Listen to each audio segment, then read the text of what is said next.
മലയാള സിനിമയിൽ ഇത് റിലീസുകളുടെ കാലമാണ്. നിരവധി ചിത്രങ്ങളാണ് റിലീസ് ചെയ്ത് തിയേറ്ററുകളിൽ വീണ്ടും എത്തുന്നത്.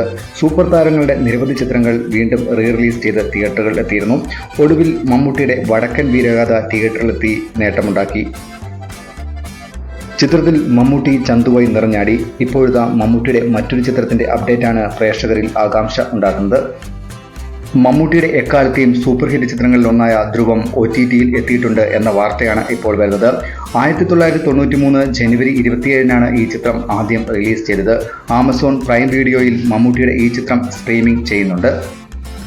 ജോഷിയുടെ സംവിധാനത്തിൽ പുറത്തിറങ്ങിയ ചിത്രത്തിൽ മമ്മൂട്ടിയോടൊപ്പം ജയറാം, സുരേഷ് ഗോപി, വിക്രം, ഗൗതമി എന്നിവരാണ് പ്രധാന വേഷങ്ങളിൽ അഭിനയിച്ചത്. കന്നഡ താരം ടൈഗർ പ്രഭാകറായിരുന്നു ചിത്രത്തിലെ പ്രധാന വില്ലൻ. നരസിംഹ മന്നാടിയാർ എന്ന നായക കഥാപാത്രമായിട്ടാണ് മമ്മൂട്ടി ഈ ചിത്രത്തിൽ എത്തിയത്. തെന്നിന്ത്യൻ സൂപ്പർ താരമായ വിക്രത്തിന്റെ ആദ്യ മലയാള ചിത്രമെന്ന പ്രത്യേകത കൂടിയുണ്ട് ധ്രുവത്തിന്.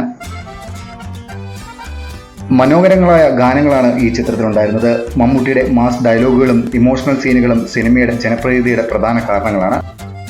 സുനിത പ്രൊഡക്ഷൻസിന്റെ ബാനറിൽ മണി നിർമ്മിച്ച ചിത്രം അരോമ റിലീസാണ് വിതരണം ചെയ്തത്. കഥ, സംഭാഷണം എന്നിവ നിർവഹിച്ചത് SN സ്വാമിയും സാജൻ ബാബുവും ചേർന്നാണ്. SN സ്വാമിയാണ് ഈ ചിത്രത്തിന്റെ തിരക്കഥ എഴുതിയിരിക്കുന്നത്. അതേസമയം Dominic and the ladies boys ആണ് അവസാനമായി മമ്മൂട്ടിയുടെ റിലീസ് ചെയ്ത മലയാള ചിത്രം. ബസൂക്കയാണ് ഇനി റിലീസ് കാത്തിരിക്കുന്ന മറ്റൊരു മമ്മൂട്ടി ചിത്രം. മറ്റ് അനവധി ചിത്രങ്ങളും മമ്മൂട്ടിയുടേതായി അണിയറയിൽ ഒരുങ്ങുന്നുണ്ട്.